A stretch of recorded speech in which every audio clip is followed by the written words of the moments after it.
Welcome to beautiful Italy, birthplace of many of the world's most important historical figures, like Michelangelo, Leonardo da Vinci, Christopher Columbus, and Luca Pacioli. Wait, you haven't heard of Pacioli? In fact, he's one of the most influential men of the Renaissance, and yet few have heard of him. His work influenced many in his day, and still does today, for he is often referred to as the father of accounting. Hi, I'm Dave Aldridge. Welcome to this series on financial accounting. The fact is that some sort of record keeping has been around ever since the first hunter wanted to trade with the first gatherer. But Pacioli took many of the different ideas about mathematics and record keeping and published a book which included 27 pages called Details of Calculations and Recording. This section has become the basis for modern-day double-entry accounting. In fact, many of the terms you will hear in accounting, like debit, credit, journal, and ledger, all originate from his 1494 text. So when you think of Italy as the birthplace of science, art, and culture, add accounting to that list.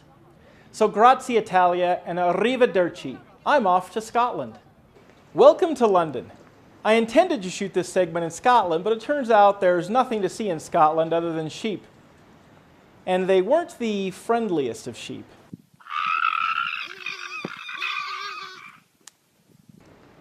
I know what you're thinking. Terrifying. In the mid-1800s, England was the economic capital of the world, and in the midst of the Industrial Revolution. With industry moving from agriculture to manufacturing, a need arose for business owners to have a good understanding of the financial health of their businesses. During that time, accountants from Scotland petitioned the Queen to grant them a charter, providing them legal rights in the profession of accounting. In fact, the term chartered accountants comes from this event. So with the Industrial Revolution in high gear and a charter in place granting credibility and rights, modern accountancy was born. Today, the largest body of accountants in the United States is the AICPA, which represents the CPA profession nationally. The AICPA's founding established accountancy as a profession distinguished by rigorous educational requirements, high professional standards, a strict code of professional ethics, a licensing status, and a commitment to serving the public interest.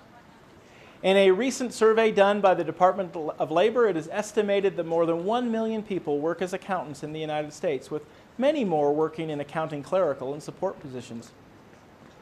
So you can see that accounting has come a long way in the 500 years since Pacioli first published his text. Accounting has grown out of obscurity into a well-respected career path and profession.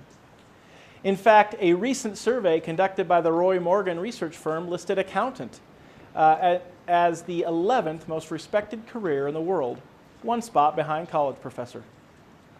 Today, the economic capital of the world is New York City, and specifically Wall Street. Accounting is present here as well. Accountants provide the financial data that help investors analyze companies for potential investing decisions. Behind me is the New York Stock Exchange, which is the largest stock exchange in the world in terms of market capitalization.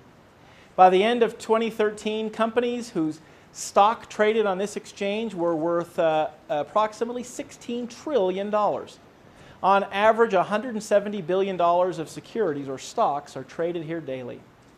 And none of that would be possible without accounting. So that concludes this short video on the brief history of accounting.